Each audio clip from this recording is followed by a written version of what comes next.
Bonjour à tous et à toutes, c'est Alexandra. J'espère que vous allez bien. Je suis très heureuse de vous retrouver et je vous fais un bisou à chacun et chacune de vous. Je me permets. Alors, on me dit, vous êtes réconfortante. Quel joli compliment et je vous en remercie. J'essaye en toute modestie d'apporter de la lumière aux autres. Vous savez, quand on est né, je dirais classique, qu'on vit dans l'insouciance, dans le bonheur, et tant mieux pour les personnes qui sont comme ça. Peut-être qu'on est moins enclinte à s'intéresser à certains questionnements spirituels ou à demander l'aide dès lors de forces supérieures pour arranger son existence. Par contre, quand on est né différente, avec cette espèce d'épée de Damoclès au-dessus de la tête, on est souvent plus proche, je dirais, d'états de douleur ou de souffrance, car l'existence n'est pas simple. Et là, à ce moment-là, je peux vous l'assurer, Dieu, puisque c'est de Dieu qu'il s'agit, marche à nos côtés, ainsi que la Vierge Marie. Voilà, donc peut-être que moi-même, ayant vécu cette vie particulière, je suis plus à même de donner aux autres de belles énergies, des ondes positives, de poser des mots choisis sur des émotions, voilà, ou à traiter de sujets difficiles en apaisant les choses.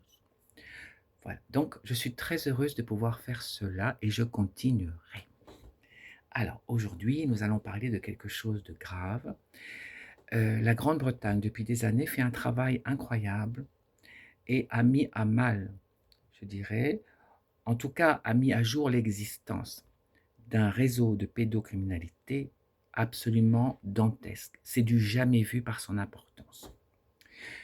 Euh, on parle de 1500 prédateurs sexuels, dont je pense 300 sont des high profiles, comme ça qu'on dit, des personnes d'importance, avec des guillemets à importance, en tout cas des politiciens, des personnes même proches de la monarchie, des personnes médiatiques, sportives, de haut niveau, etc., etc.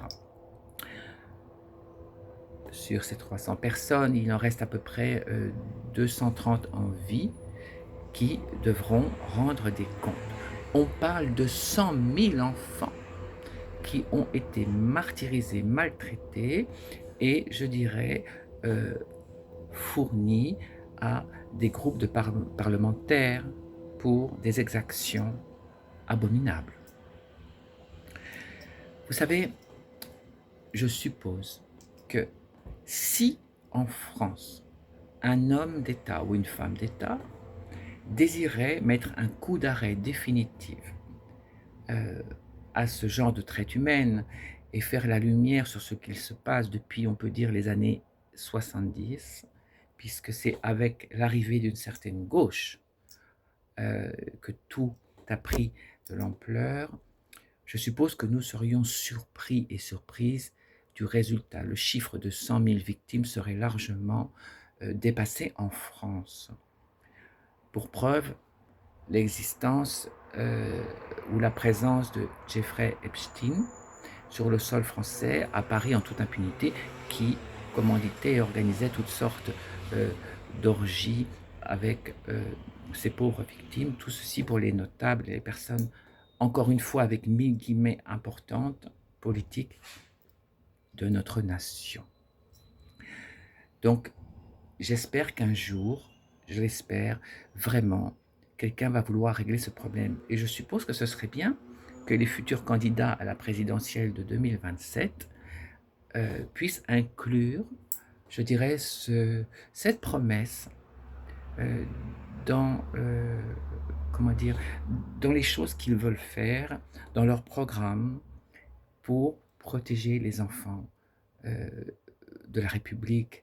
Il ne s'agit pas de s'acharner sur des personnes qui ont commis des atrocités, parce que souvent on me dit, ah bah oui, mais enfin ce qui est fait, est fait, ces personnes sont très âgées, peu importe. Ces personnes, je sens, seront jugées un jour ou l'autre. Si ce n'est pas par la justice des hommes, ce sera par la justice divine. J'y crois fermement. Difficile de vivre avec ce genre de choses sur la conscience. Mais Nous, sur terre, notre devoir est de protéger les enfants et surtout de faire attention à ce que ces abominations, comme je dis, ne puissent pas se reproduire. Il faut que ça s'arrête. Et surtout, je n'ai plus envie que l'on tienne ce genre de discours que j'ai entendu à de multiples reprises. On me disait: «Mais madame, ne croyez-vous pas que l'état de service de monsieur untel, par exemple, sa carrière politique brillante et exemplaire, sa propension à pouvoir prendre des décisions responsables pour aider notre pays et le peuple, ne croyez-vous pas que, bon, cela compense largement le fait qu'il ait commis, des actes tout à fait répréhensibles, mais bon, dès lors tellement secondaires?» Voilà le discours que j'ai entendu en permanence.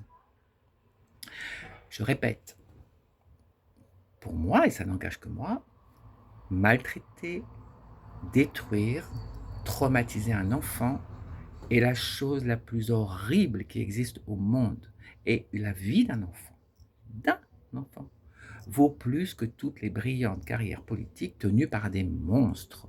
On ne peut pas être un homme politique de correction et faire ce genre de choses atroces à l'extérieur. C'est impossible. Les prédateurs, quelle que soit leur fonction ou leur statut social, qui font ce genre d'atrocités, sont damnés et leur propre famille maudite. Je tiens à vous le répéter. Donc, il va falloir que quelque part les choses évoluent et qu'on change tous ces discours de complaisance.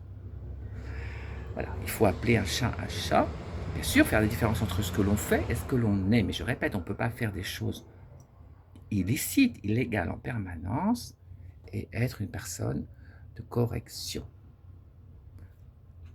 Voilà ce que je voulais vous dire aujourd'hui. Je vous embrasse de nouveau. Alexandra.